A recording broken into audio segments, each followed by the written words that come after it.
Septiembre de 1931. Un arrastrero llamado Colinda faena en el Mar del Norte, a más de 40 kilómetros de la costa de Norfolk. La red sube pesada, cargada de barro negro y de turba arrancada del fondo. El patrón, Pilgrim Lockwood, vuelca la captura sobre la cubierta y entre el fango aparece algo que no es piedra ni espina de pez.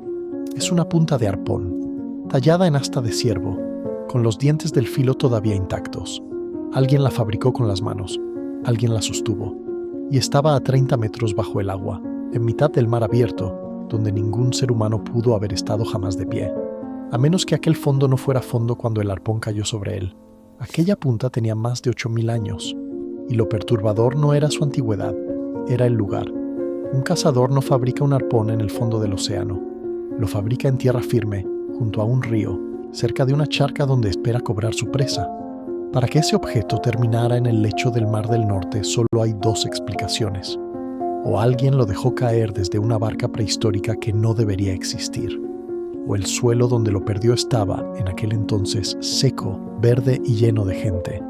La segunda es la correcta, y es infinitamente más inquietante que la primera, porque significa que bajo las olas grises que hoy separan Inglaterra del continente, hay un país entero, un país habitado, un país que se hundió, y durante siglos nadie se molestó en preguntar a dónde había ido. Ese país tiene nombre, aunque se lo pusimos hace muy poco.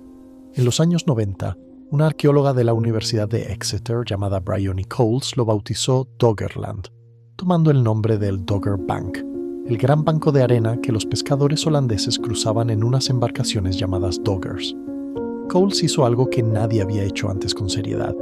No lo trató como un puente, lo trató como un lugar, un sitio donde la gente vivía, cazaba, enterraba a sus muertos y ponía nombre a los ríos, y era enorme.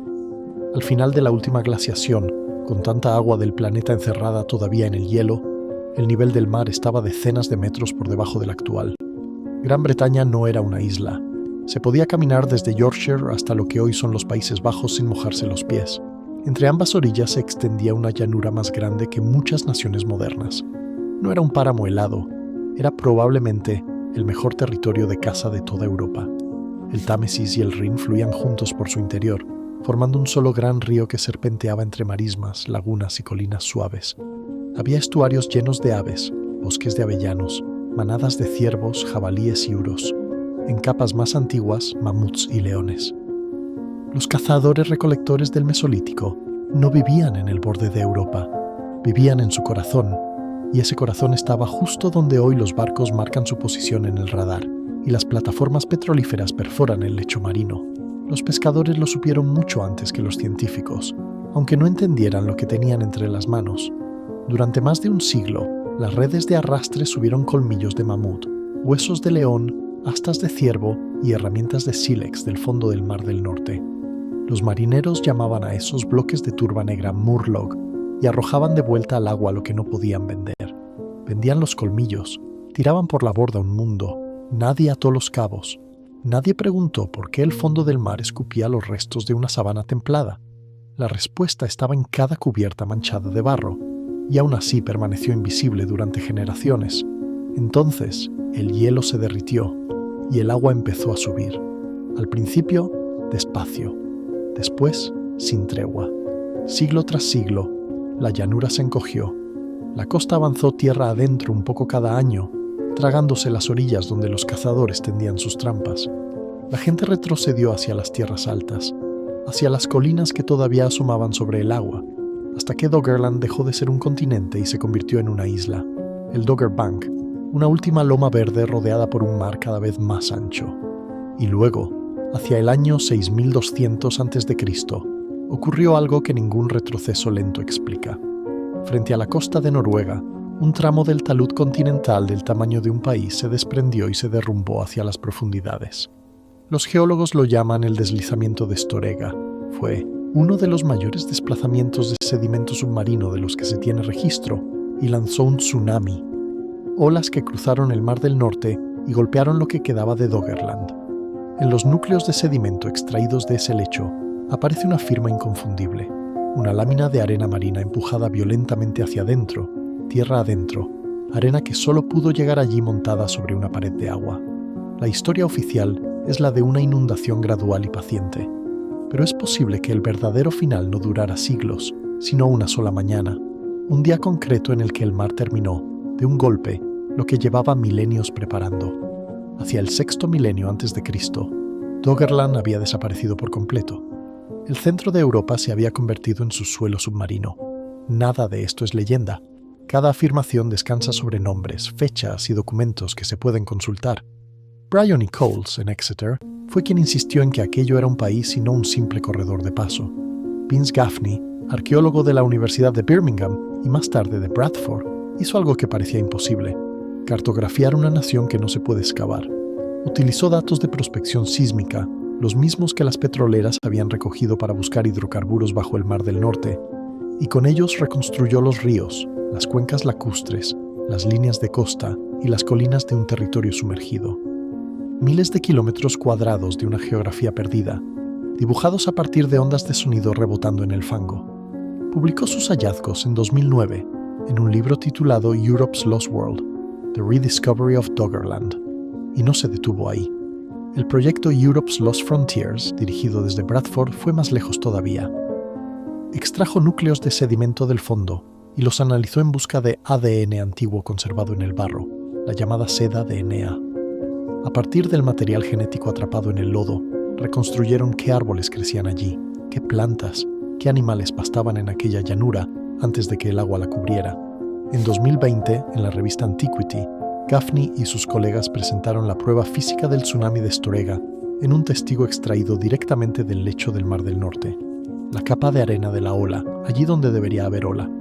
La onda había alcanzado Doggerland, y el sedimento lo había guardado durante 8.000 años como quien guarda una confesión. El mar sigue devolviendo el país que se tragó. En la costa neerlandesa, la arena que se draga del fondo del Mar del Norte para construir playas y ampliar puertos, como en Maasvlakte, llega cargada de fósiles. Los buscadores que recorren esas orillas encuentran herramientas de sílex, puntas de hueso, huesos de animales extintos y a veces restos humanos. Uno de ellos, un fragmento de cráneo neandertal recuperado del lecho marino y presentado al público en 2009, recibió el apodo de Kreen. Es mucho más antiguo que Doggerland, decenas de miles de años más antiguo, y demuestra que ese fondo hoy sumergido fue tierra pisada por seres humanos durante muchísimo más tiempo del que imaginamos. No fue un accidente breve, fue un hogar durante milenios. Aquí conviene ser justos con la objeción evidente. Alguien dirá, esto no es ningún misterio ocultado. El nivel del mar subió, la tierra se inundó, es geología corriente que aparece en cualquier manual. Y es cierto, nadie escondió Doggerland. No hay decreto, ni orden secreta, ni archivo sellado. La ciencia es pública y accesible, pero esa concesión no cierra el caso, lo abre. Porque si un país entero y habitado, del tamaño de una nación moderna, pudo hundirse hasta desaparecer tan completamente que sus propios descendientes olvidaron incluso que había existido, y hubo que esperar a que las redes de unos pescadores y los escáneres de unas petroleras lo trajeran de vuelta, entonces la pregunta ya no es qué se ocultó.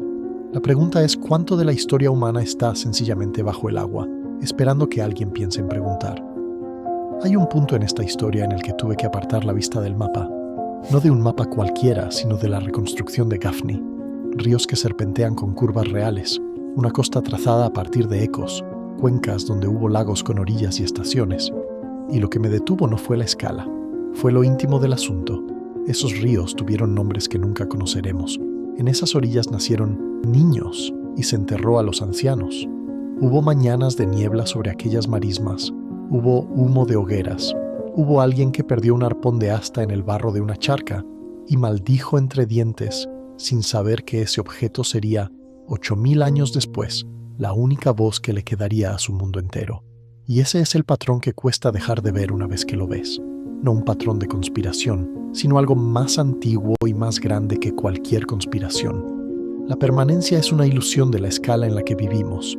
El mapa que cuelga en tu pared, con su costa firme y sus fronteras azules, no es una verdad eterna, es una fotografía, una instantánea de un instante geológico que ya se está moviendo mientras la miras. El Mar del Norte que aparece en el parte meteorológico, esa mancha gris entre Gran Bretaña y el continente, no es un vacío, es una tapa. Debajo hay un país. La playa por la que caminaste este verano fue el interior de un continente. El canal que sobrevolaste fue, una vez, el cauce de un río en el que la gente pescaba. Nada de lo que consideras suelo firme lo fue siempre, y nada de lo que consideras mar lo será para siempre. La costa es lo más temporal del mundo, y la memoria humana es más corta que la marea.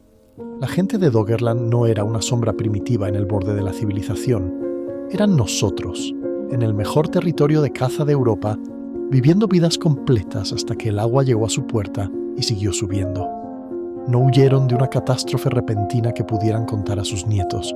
Huyeron de un metro de mar cada pocas generaciones, tan lento que nadie vivió lo suficiente para verlo entero, tan implacable que nadie pudo detenerlo. Perdieron un continente sin una sola batalla, y el mundo que vino después olvidó por completo que aquel continente había existido, hasta que un patrón de barro negro empezó a aparecer en las redes de los arrastreros. Vuelvo siempre a esa punta de arpón sobre la cubierta del Colinda. Alguien la talló, alguien la usó, y estuvo 8000 años en el fondo del mar, esperando a que una red la sacara para hacernos la pregunta que nadie había hecho. ¿Cuántas más siguen ahí abajo? ¿Cuántos hogares apagados? ¿Cuántas tumbas? ¿Cuántas orillas que llamaríamos calles si pudiéramos verlas? Si un país del tamaño de una nación pudo hundirse sin que quedara siquiera su nombre, ¿qué otras tierras habitadas están bajo los mares que cruzamos sin pensar? ¿Y de quién somos descendientes, en realidad, si la mitad del mapa de nuestros ancestros está bajo el agua? El arpón está a salvo ahora, en un museo, tras un cristal. El país que lo fabricó no. Sigue ahí abajo, en la oscuridad fría, con sus ríos y sus colinas intactos bajo 30 metros de agua gris. No se perdió.